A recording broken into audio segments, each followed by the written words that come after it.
네, 귀한 찬양 감사합니다.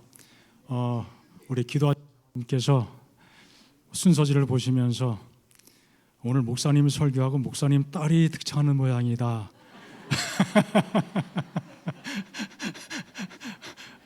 그 집사님께 그렇게 설명을 하시더랍니다. 그래서 미소를 지었습니다. 뭐 딸은 아니지만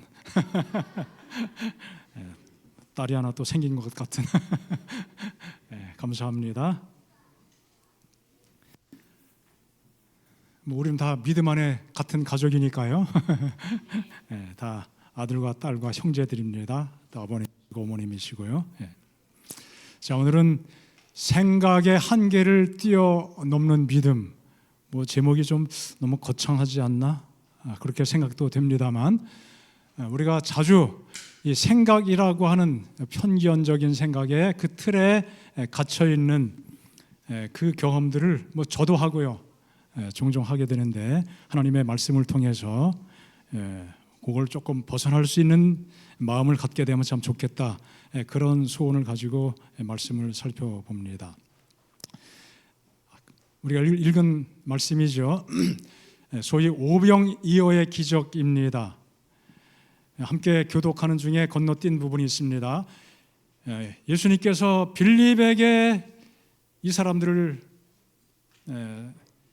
먹이라고 말씀을 하셨는데, 빌립을 어떻게 하기 위해서요? 시험하기 위한 것이었다, 그렇게 말씀을 하셨습니다. 그리고 안드레가 한 아이가 가지고 있던 한 도시락이죠, 한 두어 사람 먹을 수 있을 정도의 분량의 도시락을 발견하고 가져온 내용을 보게 됩니다. 자, 그 이후에 이런 말씀이 기록됐습니다. 예수께서 떡을 가져 축사하신 후에 앉아있는 자들에게 나눠주시고 물고기도 그렇게 그들의 원대로 주셨다고 그랬어요. 또 잔뜩 남았다고 그랬습니다. 그런데 이것은 표적이라고 말씀했고, 사람들이 이구동성으로 그 표적을 경험한 다음에 바로 이 놀라운 기적, 표적을 행하신 이야말로 참으로 세상에 오시기로 약속됐고 우리가 그토록 기다렸던 바로 그 메시아다, 그 선지자다. 이 표현은 선지자지만은 메시아, 그분을 의미하는 것이죠. 바로 그분이라는 그 표현을 하게 됩니다. 그 순간 바로 이분이 바로 그분이네. 그리고 아주 놀라운 그 확인 속에서 예수님을 임금 삼으려고 했던 일이 생기게 되었죠. 오병이어의 기적은 최초의 말 그대로 무한 리필 기적이었습니다.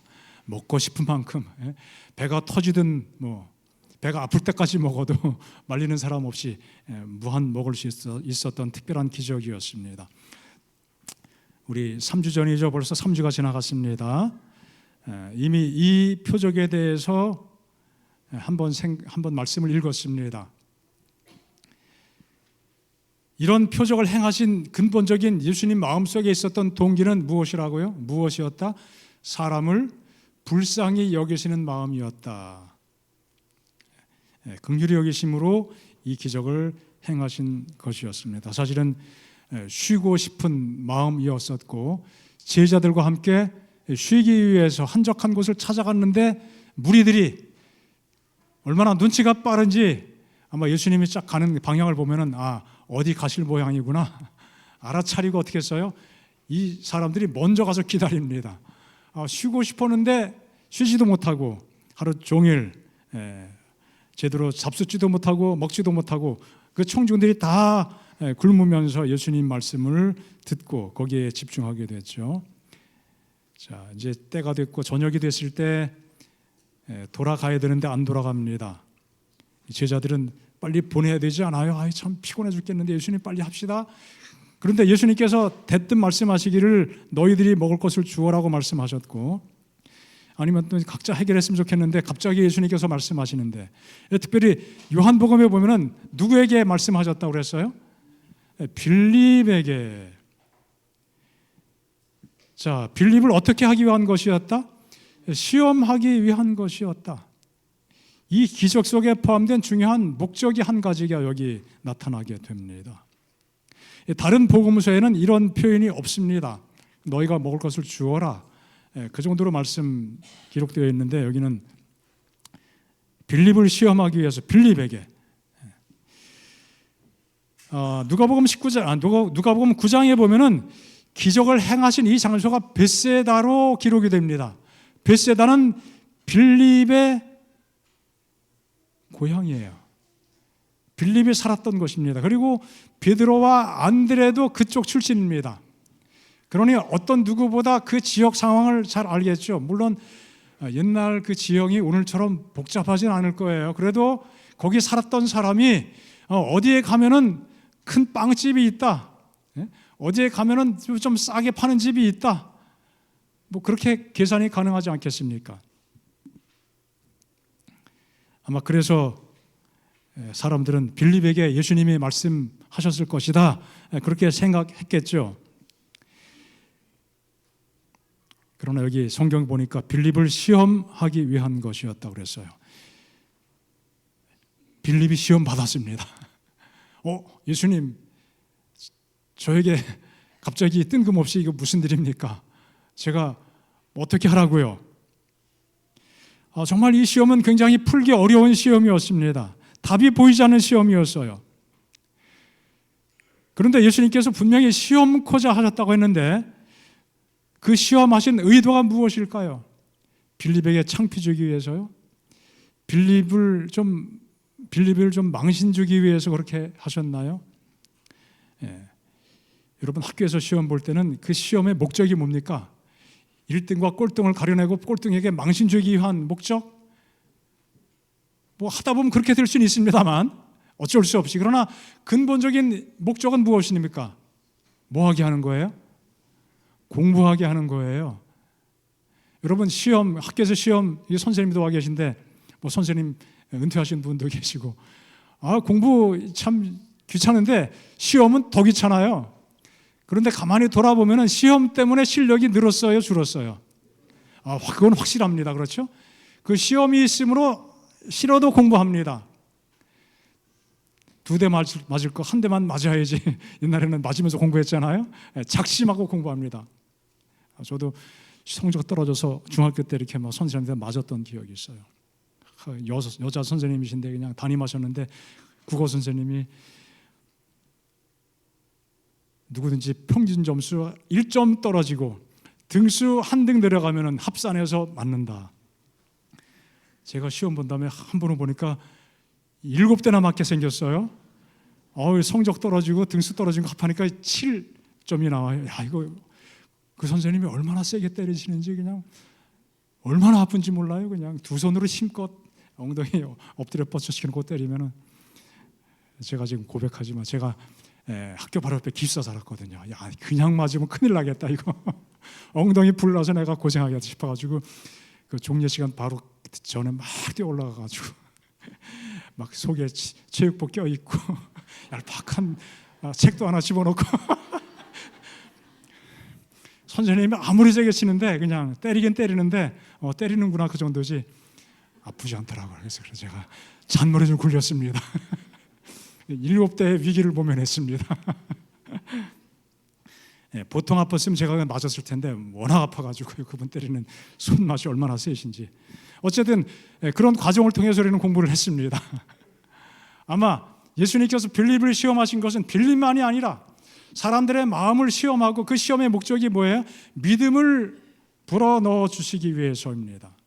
분명히 부분적으로 목적은 달성이 됐습니다. 믿음을 강화시키기 위해서 이런 기적을 베푸시고 너희가 혹은 빌립에게 네가 이 일 좀 해결해야겠다 그렇게 말씀해 주신 것입니다.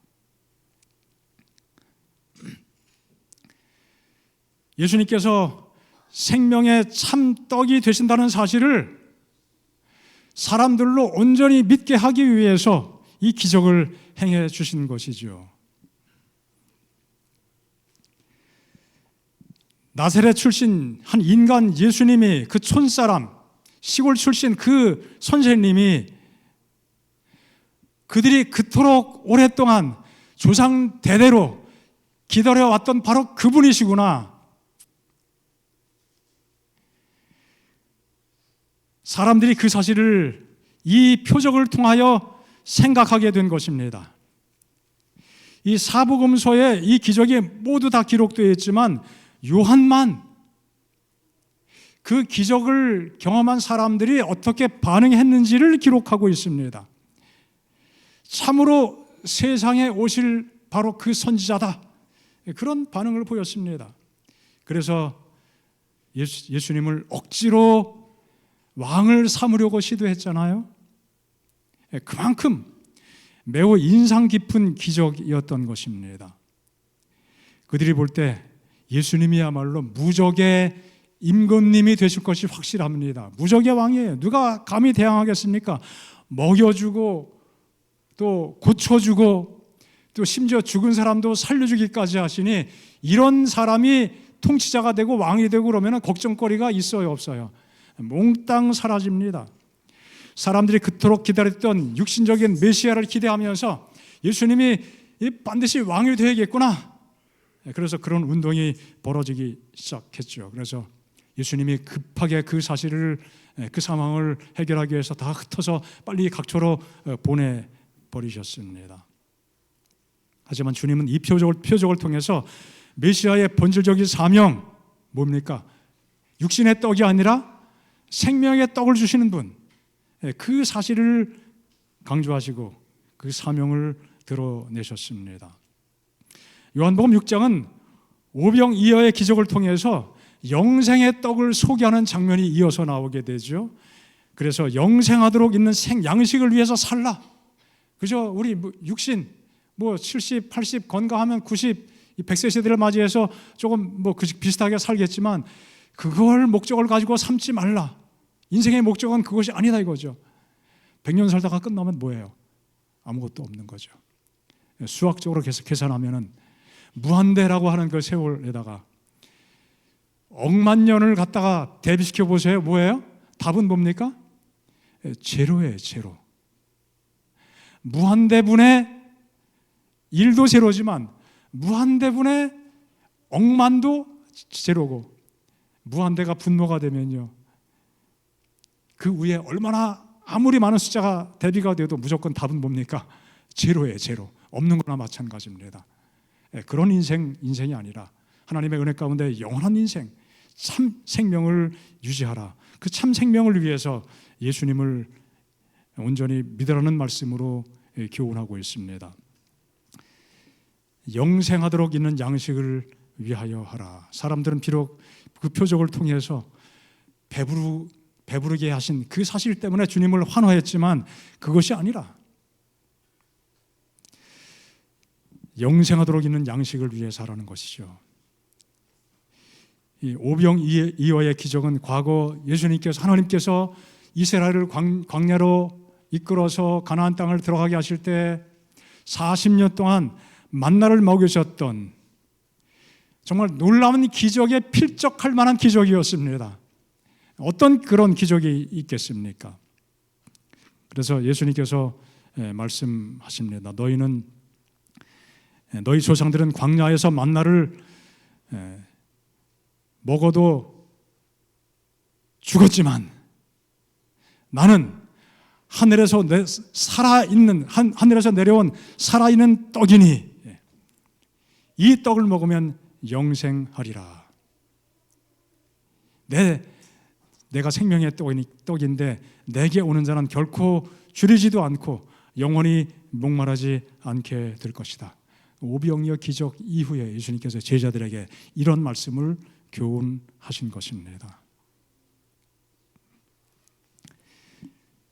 또 그 이후의 내용들을 보면은 예수님께서 이 생명의 떡에 대해서 말씀하시면서 성찬식의 의미를 또 말씀하신 것을 우리가 또 읽으면서 기억하실 것입니다. 내 살을 먹고 내 피를 마시라. 오병이어의 기적, 생명의 떡, 너희는 나를 먹고 나를 마셔라. 그림이 쫙 연상이 되죠. 예수님께서 우리를 위한 생명의 떡이 되시기 위해서 십자가를 짊어지실 것을 말씀하고 있는 것입니다. 내 살을 먹고 내 피를 마시라.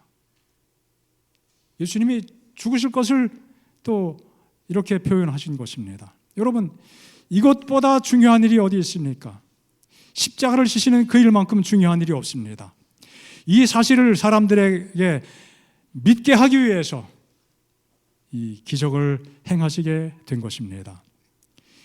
이 정도의 기적을 행하신 분이시라면은 영생의 떡을 능히 주실 수 있음을 알게 해 주신 것입니다. 그래서 앞으로 인생을 살아갈 때 이 정도 일을 행하신 분이라면 인생을 걸어도 모든 것 다 맡기고 믿고 살아도 충분하겠구나, 그렇게 해야겠구나, 그런 확신을 갖게 해 주신 것입니다.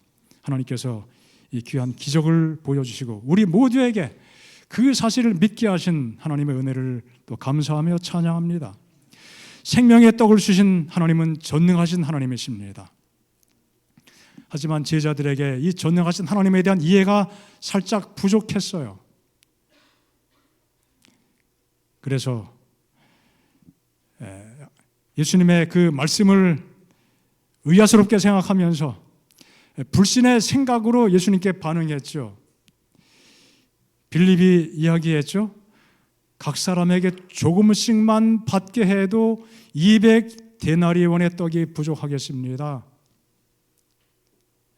200데나리온은 한 데나리온이 하루 노동자 임금이죠. 200일 동안이면 거의 쉬는 날 며칠 빼고 한 1년 거의 10개월 정도 일을 해야 모을 수 있는 돈입니다. 요즘 우리가 쉽게 설명하면 예수님 간편식으로 김밥 천국집에 가서 그 김밥 3,000원짜리 한 줄씩만 먹여도 얼마예요? 5,000명이면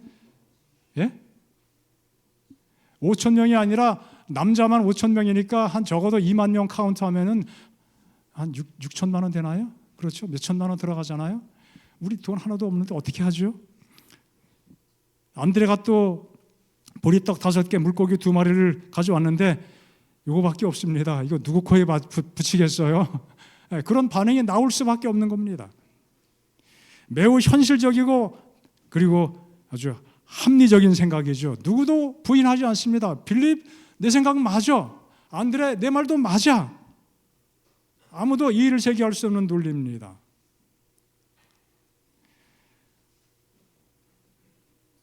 그 말은 표면적으로도 맞습니다. 그러나 그 내면 속에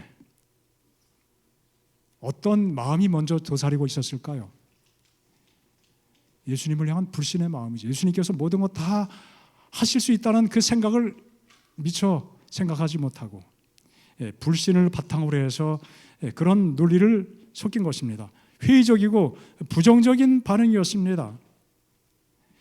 생각의 기반에는 부정이 있었던 것이죠. 안 된다는 논리가 핵심이었습니다.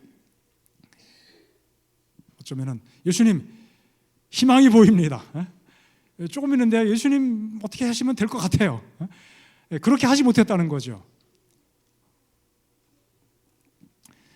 반면 우리가 어린아이의 그 생각을 우리가 읽을 수는 없고 설명되지 않았지만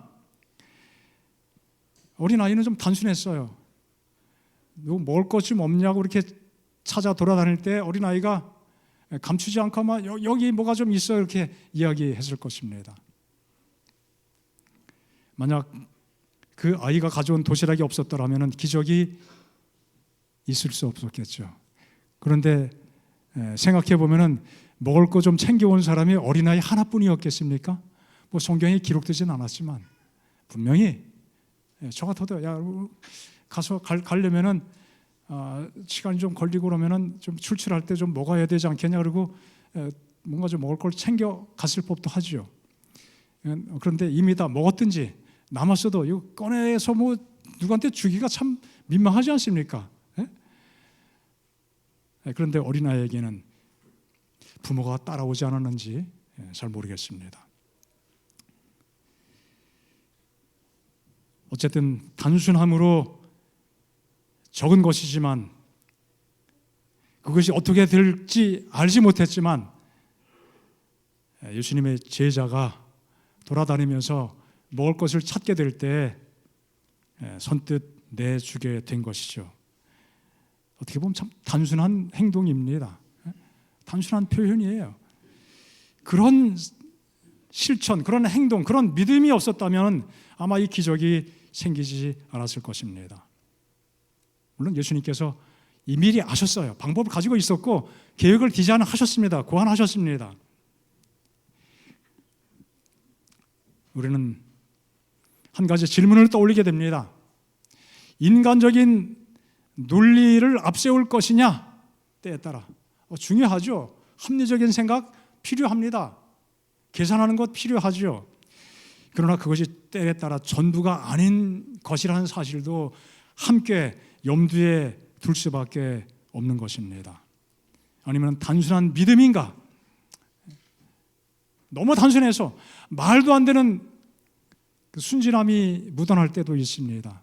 하지만 오히려 그럴 때 하나님께서 역사하신다는 사실, 우리가 동시에 기억해야 될 것입니다.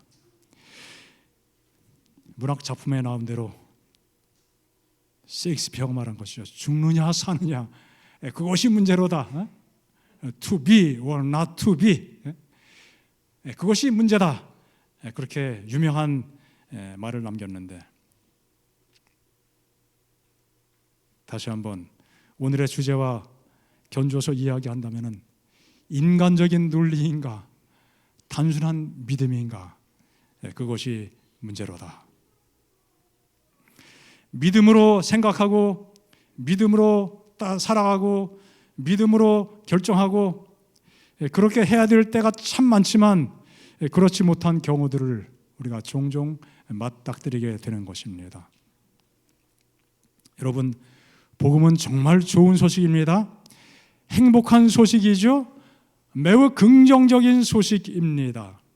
그런데 우리가 복음 안에 살고 있지만 우리의 경험과 학식이 많아질수록 더 분석적인 생각을 하게 되죠. 더 논리적인 사고에 치우치게 됩니다. 더 나아가서 자기 경험을 의지하는 위험에 처하기도 합니다. 내가 이렇게 살아왔는데, 이렇게 경험했는데, 내 세상의 경험이 이것인데, 그것이 앞서게 될 가능성이 다분히 있게 되는 것이죠. 믿음으로 결정해야 할 하나님의 사업에서조차 부정적인 생각, 또 비평적 생각에 치우치는 일들이 종종 생겨나게 되는 것입니다. 말씀드린 것처럼 필요합니다. 건설적인 비평 필요하죠. 하지만 자기 의에 사로잡히는 그러한 모습이 된다면 위험한 일이 될 수도 있는 것입니다. 하나님께서 우리 모든 성도들에게 합리적인 믿음도 허락해 주시지만 또 긍정적인 마음도 갖게 해주시지만 믿음으로 단순하게 나아가서 때에 따라 큰 장벽을 뛰어넘을 수 있고 그 너머를 바라볼 수 있는 믿음의 경험을 하도록 인도해 주시기를 바랍니다. 그런 마음으로 모든 것을 헤아릴 수 있는 그런 생각을 허락해 주시기를 간절히 바랍니다. 믿음은 우리 실생활에서 나타나야 하는 것이죠. 또 나타나게 되어 있습니다. 우리의 삶의 태도에서 나타납니다. 또 나타나게 되어 있습니다. 인간 관계에서도 나타나게 되어 있고 나타나게 되어 있습니다. 그것이 믿음의 특성입니다. 믿음은 이론이 아니고 실제라고 성경이 말씀하고 있기 때문입니다. 바라는 것들의 실상, 보지 못하는 것들의 증거, 아직 보이지도 않고 그 형체도 보이지 않지만 이미 있는 것처럼 실상으로 또 실제 존재하는 것으로 이미 마음속에 확신하게 되는 그런 측면이 있다는 것입니다. 굉장히 긍정적이고 적극적인 모습을 보여줍니다. 물론 긍정적이라고 해서 그것이 다 옳다, 그것이 다 참된 믿음이다, 믿음 좋다, 그렇게 말하는 것은 아닙니다. 적극적인 것이 반드시 믿음이 좋은 것은 아니죠. 그러나 분명한 것은 믿음은 부정적이지 않은 것이고 긍정적인 것이고 또 적극적인 것, 맞습니까? 믿음이 그런 특성을 가지고 있습니다. 그래서 우리 마음속에 어떤 경향, 어떤 성향을 많이 가지고 있는지 한 번씩 살펴볼 필요도 있는 것입니다. 우리의 삶의 생각의 방향의 전환도 필요합니다. 우리 생각의 한계를 뛰어넘고자 하는 그런 안목도 우리에게 필요한 것이죠. 시대의 소망에 보면 이렇게 이 기적에 대해서 설명합니다. 떡의 기적은 하나님께 대한 무슨 공과? 의존의 공과를 가르친다. 그리스도께서 5천 명을 먹이실 때는 수중에 양식이라고는 없었다. 예수께서는 사용할 돈도 가지고 계시지 않은 듯이 보였다. 없었어요. 예수께서 계셨던 곳은 여자와 어린 아이들 이외에 남자가 5천 명이 있는 광야였습니다. 사람들도 대부분 음식을 사 먹을 돈도 없었고요. 하지만 예수님은 긍휼히 여기심으로 그들을 굶은 채로 집으로 돌려보내지 않기로 계획하셨고, 그래서 하나님의 섭리는 예수를 그 처지에 두셨고, 그런 상황이 된 것은 하나님의 섭리 가운데 있는 것이었고, 예수께서는 그 곤핍을 구제하는 방법을 누구에게? 하늘 아버지께 맡기셨다. 우리가 때에 따라 이런 상황에 처할 때가 있습니다. 그럴 때 우리가 바로 즉시로 하나님을 의지하고 하나님께 모든 건 맡길 수 있다면 먼저 마음이 평안해질 것입니다. 마음속에 기쁨이 있게 될 것이고 용기를 갖게 될 것이고 하나님의 도우시는 은혜를 통해서 놀라운 경험을 하게 될 것입니다. 우리가 하는 일은 하나님의 사업인데 우리가 남을 축복하고자 한다면 하나님의 계획을 따라야 한다. 만약 우리가 자신의 생각대로 계획한다면 주께서는 우리가 실수하는 경험을 하도록 그냥 두실 것이다. 또 이런 말씀도 기록하셨습니다. 그러나 하나님의 분부를 좇은 후에 우리가 어려운 환경에 처하게 되면 어떻게 해요? 하나님께서 우리를 구원하실 것이다. 말씀을 따르게 된 다음에 어려움이 닥치게 되면은 하나님께서 알아서 구원해 주실 것이다. 그분을 신뢰하시기 바랍니다. 그분에게 도움을 구하며 살게 될 때 우리의 삶이 더욱 평안하게 될 것입니다. 그런 믿음을 가지고 함께 연합하여 주님의 일을 함께 도모하게 될 때 하나님께서 놀랍게 역사해 주실 것입니다. 그런데 기록된 말씀처럼 우리가 얼마나 자주 우리 자신의 모습을 보게 되고 집중하게 되고 약해지게 되는가. 그리고 안드레처럼 보리떡 5개, 물고기 2마리, 이 얼마나 되겠습니까? 누구 코에 붙이겠습니까? 그렇게 부르짖는 경험도 하게 된다는 것이죠. 하나님을 온전히 신뢰하지 않을 때 이런 경험에 자칫 빠져들게 되는 것이죠. 자, 때에 따라서 이 말씀에 또 적용이 나오죠. 우리가 가진 것을 다 주기를 헌신하기를 싫어하고 남을 위해 쓰거나 쓰여지도록 하는 것을 꺼리게 되고 망설일 때가 있을 때 너희가 먹을 것을 줘야 돼 하고 말씀하신 예수님의 음성을 한번 생각하자는 것이죠. 그 예수님의 명령은 일종의 무엇이다? 약속이다. 그렇게 말씀하신 분은 예수님이시기 때문에 말씀이 이루어지도록 인도해 주실 것이다. 감사한 말씀입니다. 여러분, 하나님을 우리가 믿고 있죠? 하나님을 우리가 믿을 때 믿되 잘 믿으면 좋겠죠? 잘 믿는다는 것은 잘 의지하는 것입니다. 우리는 위기의 때 우리의 본성이 나타납니다. 우리의 믿음의 모양도 나타나게 됩니다. 우리의 믿음의 크기와 믿음의 질도 나타나게 되는 것입니다. 좌절하고 포기할 수도 있겠지만 하나님의 능력을 의지하고 용기를 갖게 될 수도 있습니다. 생각지 못한 방법으로 기적을 행하시고 예수님께서 메시아 되심을 드러내셨던 그 표적을 보이신 그 예수님의 은혜와 하나님의 섭리와 그분의 능력을 언제나 바라보시기를 바랍니다. 홍해를 건너갈 때 하나님께서 먼저 물을 갈라주셨습니다. 그렇죠? 큰 바다 건너갈 때 하나님은 이 큰 바다까지도 갈라주시는 분이라는 사실을 그들이 배웠습니다. 그들이 40년의 세월이 지난 다음에 뭐 홍해 바다하고는 비교가 되지 않지만은 역시 홍수 우기이기 때문에 요단강 물이 넘쳐서 아무나 쉽게 건널 수 없는 상황이 되었는데 두 번째 그 물을 건너가게 하실 때는 하나님께서 어떻게 말씀하셨습니까? 첫 번째 강 건널 때는 모세가 지팡이를 들고 그럴 때 그 물이 갈라졌잖아요. 그런데 두 번째는 어떻게 했습니까? 제사장들이 법궤를 메고 먼저 어떻게 해요? 요단강에 들어가라는 거예요. 들어간 다음에 점점 들어가니까 어떻게 해요? 그 물이 물러나게 되고 물이 갈라지지 않았습니까? 그렇죠? 그것이 하나님의 방법이었습니다. 홍해의 교육을 통해서 믿음으로 전진하는 법을 배운 것이 아닐까요? 하나님께서 그것을 기대하신 것이 아닐까요? 어떻게 홍해바다 어떻게 들어가게 있습니까? 하나님께서 갈라주셨으니까 들어갔잖아요. 그런데 그보다 좀 작은 상황이 왔을 때 하나님께서는 믿음으로 들어가라고 말씀하시는 것이죠.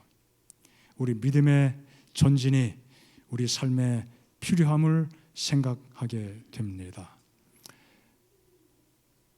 때에 따라 우리 주님께서 제자들을 또 빌립을 시험하셨던 그런 동일한 종류의 시험을 우리에게 주실 수도 허락해 주실 수도 있습니다.